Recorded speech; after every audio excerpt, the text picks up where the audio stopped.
नमस्कार, बहुत स्वागत है आप सभी का। आप देख रहे हैं न्यूज 18 राजस्थान। मैं हूं आपके साथ आकांक्षा पांडे। शाम के 5 बज चुके हैं और वक्त हो गया है 5 के प्रहार का। 3 जिले, 3 अलग अलग मामले, लेकिन धर्मांतरण का तरीका बिल्कुल एक जैसा। प्रलोभन, प्रार्थना और दबाव।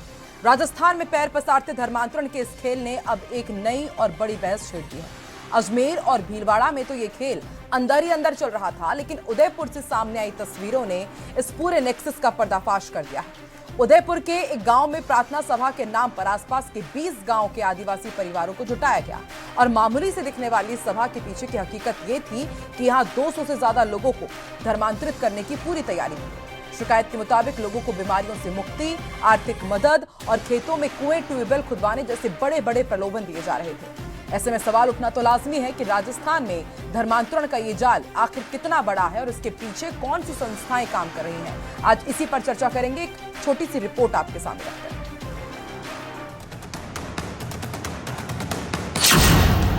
कहीं प्रार्थना का बहाना, कहीं निरोगी बनाने का दावा।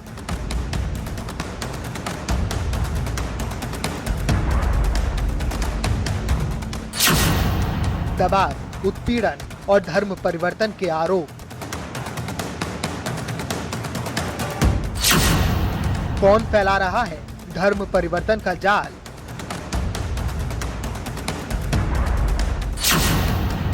उदयपुर टू अजमेर, धर्म परिवर्तन का खेल।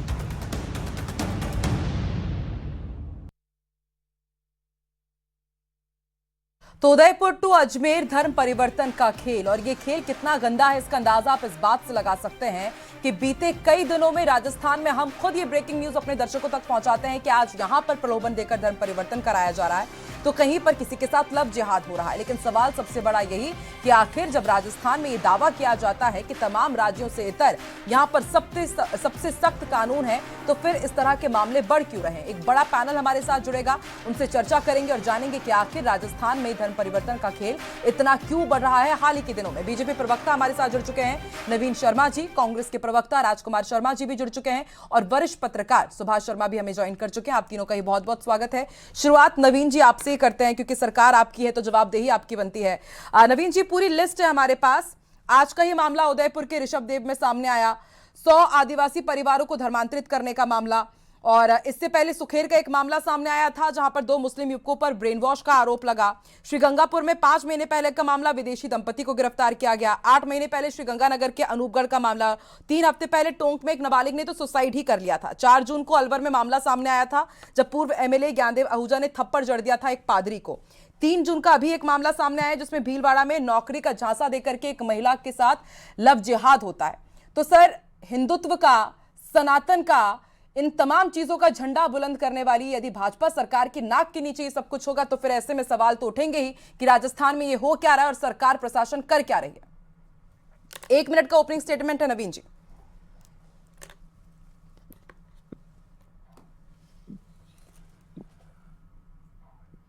सर, आपकी आवाज नहीं आ रही है। आप थोड़ा पहले जो जिसके जरिए आप कनेक्ट हुए हैं उसको अनम्यूट कर दीजिए। अब सुन पा रहे हैं आप मुझे? जी जी जी नवीन जी बताइए। जी हाँ, आपका जो वाक्य चालू हुआ यहाँ से हुआ कि सब सनातन का झंडा उठाकर चलने वाली सरकार है। तो सबसे पहले तो ये मैं यहाँ दुरुस्त कर देना चाहता हूँ, सरकार पूरे जनमानस की सरकार है। ये नहीं कहा जा सकता कि सनातन का झंडा उठाकर चलने वाली सरकार। आपने अभी बहुत सारे केस धर्मांतरण के गिनाए और आपकी बात बिल्कुल जायज है।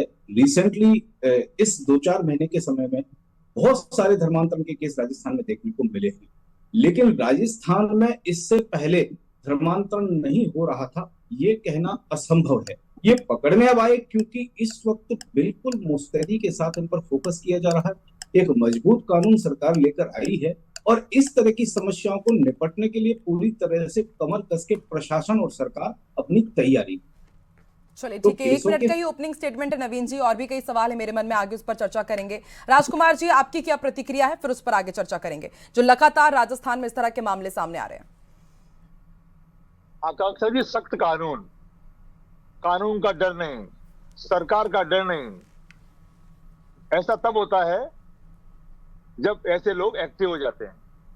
सरकार का डर नहीं, कानून का डर नहीं, जबरन धर्मांतरण करा रहे हैं लोग दे रहे हैं, प्रलोभन दे रहे हैं, धमका रहे हैं, डरा रहे हैं।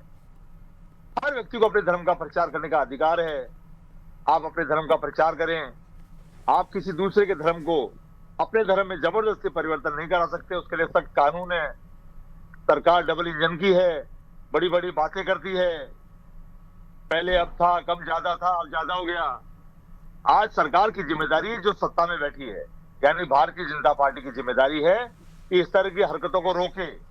अगर ये हरकतें नहीं रोकी गई तो अभी तो आप कह रहे हैं अलवर टू अजमेर हो गया है, उदयपुर टू अजमेर, अजमेर, भीलवाड़ा, उदयपुर, गंगानगर, टोंक, मालपुरा, सब जगह घटनाएं बढ़ती जा रही है। लगभग प्रत्येक जिले में इनके पांव पसरते जा रहे हैं। सरकार से निवेदन है, सख्ती के साथ पेश आए तो ज्यादा बेहतर होगा और ऐसे लोगों पर अंकुश निश्चित तौर पे लगेगा। ठीक है। सुभाष शर्मा जी भी हमारे साथ जुड़े हैं। सुभाष जी, राजनीति से इतर, क्योंकि हम जानते हैं धर्म परिवर्तन हो, लव जिहाद हो या फिर घर वापसी हो, ये तमाम बड़े राजनीतिक मुद्दे होते हैं जिन पर खूब अच्छे तरीके से राजनीतिक रोटियां सेकी जाती है। लेकिन ये वाकई चिंता का विषय है क्योंकि पूरी डेमोग्राफी चेंज हो सकती है और कई रिसर्च ये बताती भी है। सुभाष जी, तो आपको क्या लगता है, क्या मुख्य वजह है, कहां पर चूक हो रही है कि इतने तेजी से इतने धर्म परिवर्तन के मामले सामने आ रहे हैं? देखिए, बात यह है कि जब आप कहते हैं राजनीतिक रोटियां सेकी जाती हैं, तो राजनीतिक रोटी सेकी किसके लिए जाती है? सत्ता के लिए। और जब सत्ता में पार्टी आती है तो वो पार्टी नहीं रहती है, वो सरकार हो जाती है। और सरकार का जो मूल धर्म है भारत में, वो सेकुलर बना रखा आपने। तो जब आप अंग्रेज से आजादी ले रहे थे, तब आपको ये डिसाइड करना था कि भाई हमें करना क्या है। हम सेकुलर रहना चाहते हैं या हमें हमारे धर्म की स्थापना करनी है, या ये जो विधर्मी लोग हैं इनका क्या करना है। सेकुलर ढांचा हमने क्यों अपनाया है? सेकुलर ढांचा अपनाती सरकार तो न्यूट्रल हो जाती है। अब बात आती है आम नागरिक की, तो आम नागरिक क्या करे? आम जो संस्थाएं वो क्या करेंगी? वो आर्टिकल 25 से जो 30 तक का आर्टिकल आपने संविधान में दे रखा है, उसमें यदि कोई एक्शन होता है ऐसा जनता की तरफ से, तो जनता को कटघरे में खड़ा किया जाता है, उसको गिरफ्तार किया जाता है।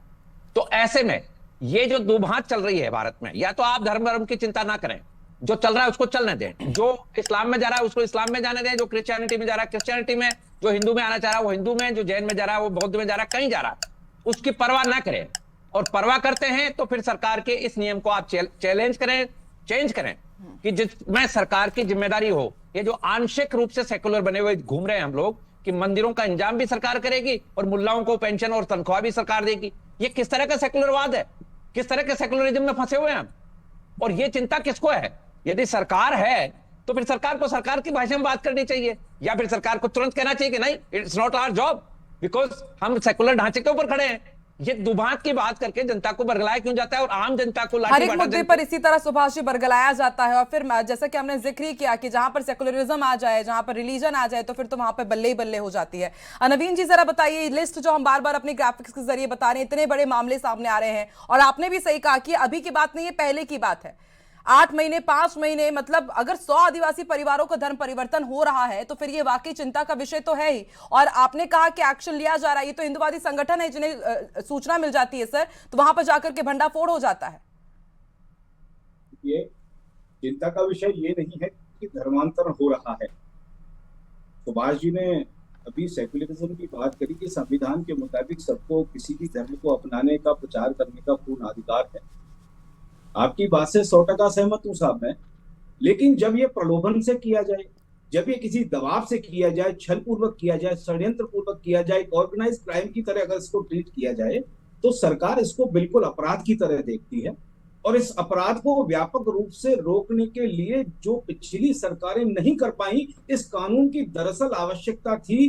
2008-2010 में माननीय वसुंधरा राजे की सरकार में इस बिल का प्रारूप तैयार किया गया था। उस बिल को प्रभावी करने की आवश्यकता थी कि धर्मांतरण। नवीन जी, पिछली सरकारें क्या नहीं कर पाई, उसका जवाब मैं राजकुमार शर्मा जी से जरूर लूंगी। उस पर भी हम चर्चा करेंगे कि किस तरीके से उन्होंने रोड़ा अटकाया था, उसके भी फैक्ट्स मेरे पास है। लेकिन नवीन जी, मेरा सवाल कुछ और था, वही जो सुभाष जी पूछे, राजकुमार जी कह रहे हैं। आपने कहा कि अगर कोई करता है तो फिर अपराधियों पर शिकंजा कसा जाता है, तो क्या अब अपराधियों पर के अंदर डर नहीं रह गया है क्या सरकार का, या कानून का खौफ नहीं रह गया, इसलिए इतने मामले इतनी तेजी से बढ़ रहे हैं? डर होता तो इस तरह के मामलों में तो अंकुश लगनी चाहिए ना सर। आकांक्षा जी, आपने बहुत अच्छी बात कही कि अपराधियों में डर क्यों नहीं है। अपराधियों में डर इसलिए नहीं है क्योंकि धर्मांतरण के विरुद्ध में एक मजबूत कानून इससे पहले कभी नहीं था। 2025 में धर्मांतरण के विरुद्ध में एक ऐसा कानून सरकार लेकर आई है कि जबरन धर्मांतरण पर 1 से 10 साल की सजा का प्रावधान है। सामूहिक धर्मांतरण पर 3 से 10 साल का प्रावधान है, नाबालिग एसटी एससी पर 10 साल की जेल और 25,000 रुपए के जुर्माने का प्रावधान है। इससे पहले धर्मांतरण के मुकदमे कभी कभार या तो दर्ज ही नहीं होते थे, और दर्ज होते भी कैसे कांग्रेस की सरकार के समय में, जब कांग्रेस के मुखिया अपने मुंह से इस तरह की बातें करते हैं कि लव जिहाद और धर्मांतरण जैसा कुछ होता ही नहीं है, ये बीजेपी का गढ़ा हुआ एक शब्द है, तो आप कैसे उस सरकार से उम्मीद कर सकते थे कि वो इसके खिलाफ कोई प्रभावी कानून लेकर आए? लेकिन नवीन जी, अभी तो सरकार आपकी है, जनता आपसे उम्मीद कर रही है ना। और वही विडंबना है कि मैं जब कभी भी बीजेपी प्रवक्ता से कुछ भी पूछूं अभी किसी भी मुद्दे पर, तो वो पता नहीं क्यों कांग्रेस को याद करने लगते हैं इतना ज्यादा। बीजेपी सरकार क्या कर रही है सर, मैं वो पूछ रही हूं। मैं उनका जवाब लूंगी ना राजकुमार जी से कि कांग्रेस ने किस तरह से रोड़ा अटकाया। वो तो लव जिहाद मानते ही नहीं है, वो तो धर्म परिवर्तन मानते ही नहीं है। आकांक्षा जी, एक्चुअली मैं आपको क्लियर कर देता हूं, मैं थ्योरी को थोड़ा सा रिलेटिव बना देता हूं। ये राजस्थान का दुर्भाग्य है कि यहाँ 5 साल बीजेपी और 5 साल कांग्रेस राज्य करती रही है। तो अब पिछले 5 साल के जो बोए हुए बीज हैं वो अब सामने निकल के आपके आ रहे हैं, और मैं ऐसा कैसे संभव है कि पिछली सरकार के कार्यकाल की मैं बात नहीं करूं? आपने मुझसे पूछा कि भारतीय जनता पार्टी की सरकार, भजन लाल की सरकार, डबल इंजन की सरकार ऐसा क्या कर रही है कि धर्मांतरण को रोका जा सके। मेरे पास उसका एक मुकम्मल जवाब आपको देने के लिए है कि जो पिछली सरकारें लंबे अरसे से नहीं कर पाई, राजस्थान विधि विरुद्ध धर्म संपरिवर्तन प्रतिषेध विधेयक 2025 का पदार्पण धरातल फोड़ चुका है। और आप कहते हो कि इन लोगों में खौफ नहीं है, सरकार का खौफ नहीं है। राजकुमार जी ने भी बड़ी बढ़िया बात कही, अपराधियों में खौफ नहीं है, सरकार का खौफ नहीं है, प्रशासन का खौफ नहीं है। तो एक चीज क्लियर कर देना चाहता हूं, अपराधियों में, प्रशासन में खौफ कानून से ज्यादा कानून के प्रभाव का होता है।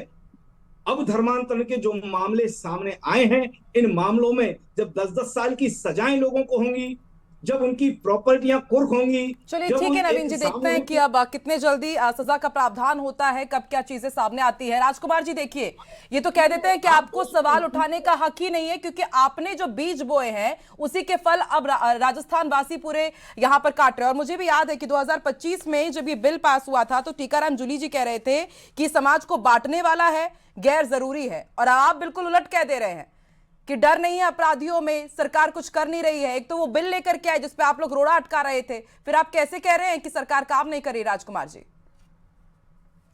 आकांक्षा जी, सबसे इंपॉर्टेंट ये है कि प्रदेश में, देश में शांति और अमन चैन रहना चाहिए। सरकार किसी की भी हो, कांग्रेस की हो, बीजेपी की हो, किसी अन्य दल की हो, सरकार जो भी होती है, सरकार का डर हमेशा शासन प्रशासन में और जनता में और अपराधियों में होना चाहिए। और वो होता है तो फिर अपराध नहीं होते हैं।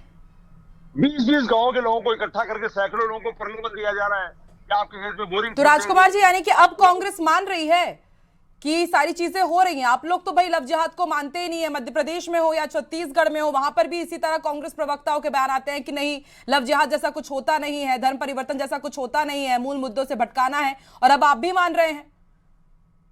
आकांक्षा जी, अपराध तो अपराध ही होता है, चाहे कांग्रेस हो, चाहे बीजेपी हो, चाहे हिंदू हो, चाहे मुसलमान हो, चाहे कोई और धर्म हो। अपराध तो अपराध ही है।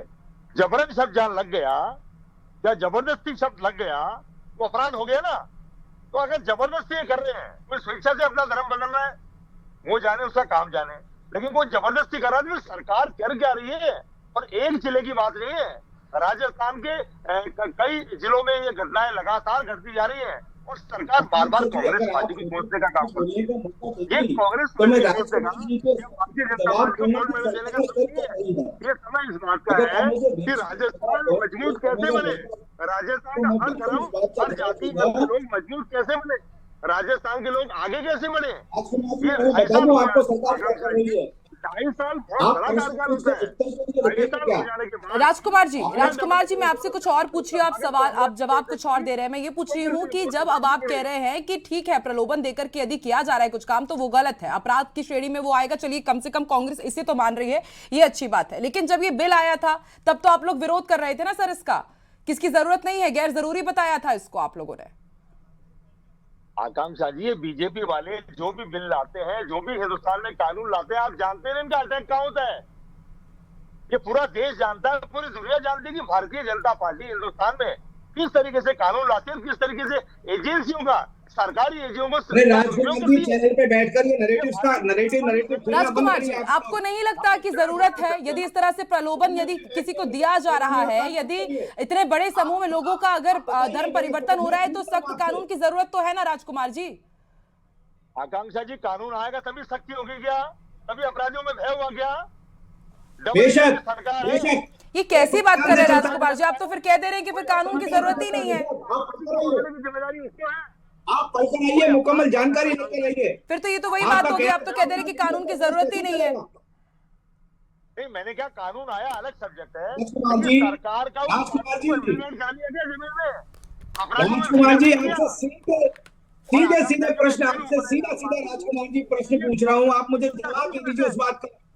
ये राजस्थान में राजकुमार अमन चैन का आपसे प्रश्न सीधा है। प्रश्न पूछ रहा हूँ। राजस्थान में जाति धर्म का प्रश्न है कि सब जाति सब धर्म के लोग अमन चैन के साथ रहे, प्यार मोहब्बत के साथ रहे।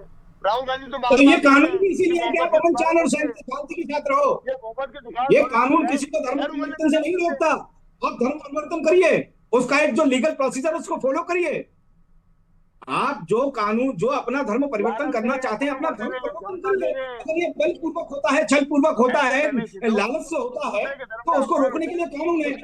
और आप तो मुझे सीधी बात का राजकुमार वही बात है ना, कन्वीनियंस के हिसाब से कभी कभी कुछ और कह देना, कभी कुछ और कह देने से राजकुमार जी हो नहीं जाता है। पहले गैर जरूरी बताते हैं, फिर बोलते हैं कि क्या जब कानून आएगा तभी अपराधियों में खौफ होगा, तो ये तो समझ से परे हो जाता है। सुभाष शर्मा जी, मैं आपसे समझना चाहूंगी कि कन्वीनियंस के हिसाब से धर्म परिवर्तन हो गया, कन्वीनियंस के हिसाब से लव जिहाद के मामले हो गए, सियासी दल अपने अपने हिसाब से इसको डिफाइन कर लेते हैं, और फिर आम जनता है जो सबसे ज्यादा भुगत रही होती है। समझ ही नहीं आता कि हो क्या रहा है सर। तो देखने वाली बात मैं यही कह रहा हूं कि संविधान के ढांचे से इतर कोई कानून नहीं बन सकता है। जो संविधान का मूल स्ट्रक्चर है, जिसमें आपको पूजा पद्धति की, आपको धर्म की पालना करने की आजादी दी हुई है, आर्टिकल 25 से 30 इसीलिए बनाया गया है। अब हुआ क्या है, समझने की बात यह है कि जब 40 के और 50 के दशक में कांग्रेस के ऊपर हिंदूवादी कांग्रेस होने का आरोप लगा, तो महात्मा गांधी जैसे लोगों ने फिर नोआखाली जाकर मुसलमानों को गले लगाया, और फिर मुसलमानों के प्रति अब भारतीय जनता पार्टी के साथ क्या है, इतिहास रिपीट करता है। भारतीय जनता पार्टी के ऊपर भी यही आरोप लगे कि हिंदूवादी पार्टी है, सांप्रदायिक पार्टी है, तो भारतीय जनता पार्टी भी पॉलिटिकल करेक्टनेस में फंस जाती है। तो ये उमेश कोल्हे का, कमलेश तिवारी का, या नुपुर शर्मा का, या कन्हैयालाल टेलर के जो मामले होते हैं, तो फिर ये कानून की भाषा में बात करने लग जाते हैं। क्योंकि सरकार का धर्म क्या है, वो अटल बिहारी वाजपेयी ने जब नरेंद्र मोदी को पाठ सिखाया कि राजधर्म का पालन करो, तो राजधर्म का पालन क्या है, सेकुलरवाद। सेकुलरवाद में क्या होता है कि आप किसी को रोक नहीं सकते, और जो कार्यकर्ता लोग जाते हैं बेचारे, वो फिर सड़क उसमें थानों की धूल झांकते हैं और फिर कोर्टों में धक्के खाते हैं। तो ये स्थिति एक बड़ी गड्ढमड्ढ की स्थिति है। ये भारत में एक बहुत अजीबोगरीब खेल खेला जा रहा है, जिसमें आम जनता फंसती है। और अभी आप देखिए जरा, इसी भारतीय जनता पार्टी की सरकार ने 50 के आसपास मुसलमानों की पसमानदा जातियों को आरक्षण दिया है। तो अब जो पसमानदा जातियां हैं, बेसिकली ये जो धर्म परिवर्तन और एंड कंपनी जो चलती है, ये इसी तबके में चलती है। तो अब आप मुझे बताइए कि जब आरक्षण भी दे दिया आपने, आरक्षण मिल रहा है, तो फिर धर्म परिवर्तन क्यों नहीं करेगा? कांग्रेस ने एक थोड़ी सी ये करी थी, इसमें डॉक्टर अंबेडकर ने ये काम किया था कि भाई जो हिंदू धर्म से यानी सनातन से निकली हुई ब्रांच है, उन्हीं को आरक्षण मिलेगा, बाकी जो ईसाईयत है या इस्लाम है, इसको हम आरक्षण नहीं देंगे। लेकिन बाद में मंडल कमीशन में यही बात भारत के ऊपर आई कि साहब आप तो डिस्क्रिमिनेशन कर रहे हो। अब भारतीय जनता पार्टी ने भी उन्हीं पसमानदा मुसलमानों को आरक्षण दे दिया है। तो ये जो गड्ढमगड्ढ है, ये आम कार्यकर्ता के लिए लाठी बाटा जंग है। बाकी जो काम सरकारों क्या चल रहा है, सरकारी स्तर पर जो कानून की किताबें हैं, उसमें मान लीजिए कोर्ट में ये जो भाषा आप अभी बिल की बात कर रहे हैं, अभी जो बिल हमने डिस्कस भी किया था, तो इस बिल में मान लीजिए कोर्ट में जाकर कोई आदमी ये गवाही दे देता है कि साहब मैंने तो मेरी मर्जी से किया है, तो फिर क्या कर लेगा कानून? यहाँ ये स्थिति है कि सरकारों ने आम जनता को लड़ाने के लिए छोड़ दिया है। तो सुभाष जी, ये नहीं लगता अब आपको कि अब ये बहुत पीक टाइम है कि धार्मिक स्वतंत्रता और जबरन धर्म परिवर्तन के बीच स्पष्ट रेखा खींचने का समय आ चुका है? बिल्कुल, मैं यही कह रहा हूं कि ये जो संविधान का स्ट्रक्चर है, संविधान का स्ट्रक्चर, एक बार आ रही हूं नवीन जी, मैं आ रही हूं, चर्चा करूंगी इस पर। मैं सुभाष जी से इसको क्लियर कर दूं, क्योंकि इसी में सब कुछ पेच फंस जाता है। जी सुभाष जी, कर लेने दीजिए नवीन जी। तो आपने बिल्कुल जायज सवाल पूछा है कि सरकारी स्तर पर इसको बहुत ही बारीक रूप से डिफाइन करना पड़ेगा। ये गड्ढम गड्ढ का काम नहीं चलेगा कि पैरा नंबर 3/5/3 और इसके लिए रेफरेंस देखिए फला बुक में। ये जो कानून का चल रहा है ना, ये कानून का मामला फंसाए रखता है आदमी को, और वो जीवन भर ये कोर्टों की उसमें खाता रहता है, बेचारा वकीलों को फीस देता घूमता है। मैं कहना चाह रहा हूं कि सरकार आज मान लीजिए 2014 से सरकार है, ये जो भारतीय जनता पार्टी के आरएसएस के लोग हैं, इन्होंने बहुत क्लियर कट अपना एजेंडा सेट किया हुआ था सरकार में आने से पहले। लेकिन सरकार में आने के बाद क्या हुआ, ये उसी ब्यूरोक्रेटिक संजाल में, उसी संवैधानिक ढांचे में फंस गए हैं। अब बात ये आती है कि जो आम कार्यकर्ता बजरंग दल वाले हैं, विश्व हिंदू परिषद वाले हैं, आरएसएस के जो बाकी विंग्स हैं, ये फंसे हुए पड़े रहते हैं। साध्वी प्रज्ञा का मामला देख लो, चाहे स्वामी अपने अजमेर वाला जो कांड हुआ था उसमें देख लो आप, ये कोर्टों के धक्के खाते हैं और उनको कोई राजनीतिक प्रश्रय नहीं मिलता। बाद में भी एक आध बार कोई टिकट विकट दे दे तो बात अलग है, बाकी मामला यहाँ ये फंसा हुआ है। कांग्रेस के साथ भी यही आरोप था और भारतीय जनता पार्टी के साथ भी यही है। जो सरकार में आने के बाद इनका स्वरूप चेंज हो जाता है, नेचर बदल जाती है। तो ये जो असली खेल है, इसको समझने की जरूरत है, न कि जनता को आपस में लड़ाने भिड़ाने के लिए फिर नारेबाजी करना कि धर्म परिवर्तन को रोकेंगे। अरे भाई, धर्म परिवर्तन को रोकने के लिए आपके पास संवैधानिक ढांचा तैयार है क्या? बताइए, इसका उत्तर दीजिए नवीन जी, इसका उत्तर दीजिए। वही बात है कि धार्मिक स्वतंत्रता क्या है या जबरदस्ती धर्म परिवर्तन के बीच में जो स्पष्ट रेखा नहीं खींची गई है, इसी के चक्कर में तो सबसे ज्यादा दिक्कत होती है। बहुत अच्छी बात की आपने, मैं जवाब दे देता हूं। देखिए साहब, भारतीय जनता पार्टी की सरकार संवैधानिक रूप से जो किए जाने योग्य काम है वही कर रही है। संविधान के परिवर्तन का जो राजस्थान विधि विरुद्ध धर्म संपरिवर्तन प्रतिषेध विधेयक 2025 जो पास हुआ है, उसके किसी भी कॉलम, किसी भी पैराग्राफ में हिंदू, मुसलमान, सिख, ईसाई, बौद्ध, क्रिश्चियन, किसी का भी अगर नाम लिखा हो तो मैं इस बात का दावा यहाँ चैनल पे बैठ के करता हूँ। उसमें लिखा हुआ है कोई भी धर्म, कोई भी जाति, कोई भी संप्रदाय अगर अपनी इच्छा से धर्म परिवर्तन करता है तो करे। तो धर्म परिवर्तन का विषय है ही नहीं साहब। सुभाष जी, बात को गहराई से समझिएगा। बात धर्म परिवर्तन की है। मैं तो कह रहा हूं कि धर्म परिवर्तन के ऊपर रोक लगे। आप बात को नहीं समझ रहे। संविधान क्या होता है? संविधान जनता के लिए होता है। संविधान कोई गॉस्पेल ट्रुथ नहीं है, संविधान कोई भगवान की भाषा नहीं है, जनता के लिए है संविधान, और जनता के लिए है तो उसको चेंज किया जाना चाहिए। यदि आपको लगता है धर्म परिवर्तन हो रहा है और ये हिंदू जो डेमोग्राफिक चेंजेज आ रहे हैं, यदि इनको रोकना है, जो आपकी पार्टी का मुख्य एजेंडा है। आप एक बार चुप हो जाएंगे तो मैं मेरी बात बोल पाऊंगा। आप जब बोल रहे थे बड़े इत्मीनान से मैं आपको सुन रहा था। ठीक है, बात पूरी कर लीजिए नवीन जी। ठीक है, करिए, बोलिए। सरकार का उद्देश्य किसी भी धर्म परिवर्तन को रोकना नहीं है। सरकार का उद्देश्य दबाव में, बलपूर्वक, प्रलोभन से अगर कोई धर्म परिवर्तन किया जा रहा है उसको रोकना है, और उसी के लिए सरकार कानून लेकर आई है। आपने सनातनी होने का आरोप आप लगा रहे हैं, तो आप मुझे बता दीजिए, पूरा जो राजस्थान विधि विरुद्ध धर्म संपरिवर्तन प्रतिषेध विधेयक है उसमें कहीं भी हिंदू, मुसलमान, सिख, ईसाई, बौद्ध, क्रिश्चियन कोई नाम हो, अगर कहीं भी बलपूर्वक, छलपूर्वक, धोखे से अगर ऐसा किया जा रहा है तो वो गलत है, और उसको रोकने के लिए सरकार एक कानून लेकर मुकम्मल रूप से आ चुकी है। आप बिल्कुल ये नैरेटिव यहां बैठ के सेट नहीं कर सकते कि साहब सरकार धर्म परिवर्तन को रोक रही है। सरकार किसी के भी धर्म परिवर्तन को नहीं रोक सकती, नहीं रोकना चाहिए। देखिए, ऐसा कुछ भी नैरेटिव सेट नहीं हो रहा है, ऐसा कुछ भी नैरेटिव सेट नहीं हो रहा है। हम भी यही कह रहे हैं कि आज भी जो उदयपुर की खबर आई है कानूबाड़ा की, वो उसमें हमने बकायदा बताया है। आकांक्षा जी एक मिनट मैं क्लियर कर दूं, नैरेटिव क्या है। भारतीय जो आईपीसी जिसको कहते थे, आजकल भारतीय उसको बीएनएस कहते हैं, उसमें भी यही बात लिखी हुई थी कि आप जबरन धर्म परिवर्तन नहीं कर सकते, वो आपराधिक कानून पहले से ही है। तो आप क्या करना चाह रहे हो, ये सवाल ये आ रहा है ना। जबरन धर्म परिवर्तन कानून में पहले से ही प्रतिबंधित है। सुभाष जी सुनिए, देखिए, सरकार की नीतियों पर सवाल उठाना बड़ा आसान है। मेरा एक प्रश्न है आपसे, आपको पता है कि एक कानून पहले से ही था कि अगर कोई धर्म इस तरह से धर्म परिवर्तन करेगा अनैतिक तरीके से, जबरन नहीं करा सकता। बिल्कुल, क्या सजा थी साहब, क्या सजा थी? आप मुझे बताइए, कोई धर्म ऐसा क्या सजा थी? मैं आपको बताता हूं किया क्या गया। 10 साल की सजा, प्रूव और वर्डन उस पर जिसने आरोप लगाया है। लेकिन नवीन जी, ठीक है, वो सारी चीजें हम ग्राफिक्स से भी बता रहे हैं नवीन जी। सवाल तो वही उठ रहा है ना कि जब इतने सख्त कानून है तो भी जो धर्म परिवर्तन कर रहे हैं प्रलोभन देकर के, उनमें डर क्यों नहीं है? फिर यदि सख्त कानून है तो बहुत अच्छी बात है, सख्त कानून होना ही चाहिए। बिल्कुल ठीक कहा आपने। कानून सुनिए, अरे जवाब दीजिए ना, ये कह रहे हैं हम। गैप दीजिए और जवाब लीजिए, आप गैप दीजिए और जवाब लीजिए। ठीक है नवीन जी, आप अपनी बात पूरी कीजिए, फिर मुझे राजकुमार जी से भी सवाल पूछना है। आपने कहा इतना मजबूत कानून है, रुक क्यों नहीं रहा? ये जो विधेयक है 2025 के सितंबर में आया है, इसको पास होते होते अब ये धरातल पर आया है, और अब जब इसमें गिरफ्तारियां होंगी, लोगों की संपत्तियां कुर्क होंगी, ऐसे लोग 10-10 साल की सजा काटेंगे, तब अपराधियों में भय कायम होगा और तब इसके प्रभाव दिखाई जाएंगे। ये कोई बटन नहीं है जिसको हमने दावा और अपराधी बन, ये प्रोसीजरल है। आप सब बुद्धिजीवी लोग हैं, आप समझते हैं इस बात को, ये प्रोसीजरल है और उसका पदार्पण कर दिया गया, और उस प्रोसीजर को धरातल पर आने के बाद में राजस्थान विरुद्ध धर्म संपरिवर्तन प्रतिषेध अधिनियम राजस्थान के धर्म परिवर्तन के विषय में एक मील का पत्थर साबित होगा। समीकरण बदल जाएंगे। नवीन जी, हम भी यही उम्मीद करते हैं। और आपने यहाँ पे ये बात आपने जो जिक्र किया कि भी अक्टूबर 2025 में ही लागू हुआ है, तो अब देखेंगे कि इसके आने वाले समय में कितना इफेक्ट नजर आता है। राजकुमार जी, बीजेपी तो अक्सर ये आरोप लगाती है कि इस तरह के मुद्दों पर बोलने से कांग्रेस बचती है क्योंकि आप लोगों को तुष्टीकरण की राजनीति बहुत सूट करती है। इसका जवाब दीजिए जरा राजकुमार जी। आकांक्षा जी, तुष्टीकरण तो भारतीय जनता पार्टी के लोग करते हैं।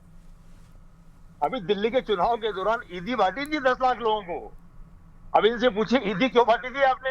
राजकुमार जी, आप तो कहते हैं अच्छा राजकुमार जी जरा ये बता दीजिए, भारतीय जनता पार्टी के ऊपर आप तुष्टीकरण का आरोप लगा रहे हैं, बहुत अच्छी बात है, स्वागत है आपका, आपका मुंह है, आप कुछ भी कह सकते हैं। मुझे एक बात का जवाब दे दीजिए कि क्या अशोक गहलोत के ऑफिशियल हैंडल से ये राज्यों के लोग तरक्की करें? भूल जाओ मत इस देश को। आकांक्षा जी, बीजेपी से निवेदन है, इस देश के लोगों को आपस में उलझाइए मत, सबको तरक्की करने दीजिए। और जो जबरन कोई भी कार्रवाई करना है। नवीन जी से पूछती हूँ तो वो बोलते हैं कांग्रेस ने क्या किया। मैं कांग्रेस से पूछती हूँ तो वो बोलते हैं बीजेपी से निवेदन है कि वो ये ना करे। राजकुमार जी, मेरा आपसे सवाल है, तुष्टीकरण के आरोप बहुत लगते हैं कांग्रेस के ऊपर, क्या यही वजह है कि आप लोग इस तरह के मुद्दे पर बोलने से बचते हैं? आप लोग तो कह देते हैं लव जिहाद नहीं है, धर्म परिवर्तन नहीं हो रहा है। आकांक्षा जी, ये बात शाहबानो मामले से लेकर अशोक गहलोत के जनता गवाह है। और अपनी अंतरात्मा में जाकर देखिए कि तुष्टीकरण कर कौन रहा है। अपनी अंतरात्मा में जाकर देखिए देश का सत्यानाश कर कौन रहा है। नवीन जी, जनता भी देख रही है, बहुत अच्छे से समझ रही है कि इस तरह के जो बेहद संवेदनशील मुद्दे होते हैं उस पर देश को बांटने का काम कौन कर रहा है, कौन देश का सत्यानाश कर रहा है, या फिर कौन वाकई तमाम वर्गों के विकास के बारे में सोचता है। नवीन जी, बहुत बहुत शुक्रिया। राजकुमार जी, सुभाष जी हमारे साथ जुड़ने के लिए आज के इस डिबेट में। तो देखिए, एक बड़ा पैनल हमारे साथ जुड़ा और हम सब समझते हैं ये बहुत अच्छे से कि किस तरीके से ये बहुत संवेदनशील मामले होते हैं कि जनता को इन मुद्दों में उलझा करके बरगलाया जा सकता है। लेकिन वाकई धर्म परिवर्तन करना गलत नहीं है, लेकिन प्रलोभन देकर के यदि धर्म परिवर्तन कराया जा रहा है तो वो सरासर गलत होता है। अब देखने वाली बात होगी जो बैक टू बैक राजस्थान से इतने मामले सामने आ रहे हैं उसके खिलाफ कब और क्या सख्त एक्शन लिया जाता है। शुक्रिया हमारे साथ जुड़ने के लिए। देखते रहिए न्यूज़ 18 राजस्थान। नमस्कार।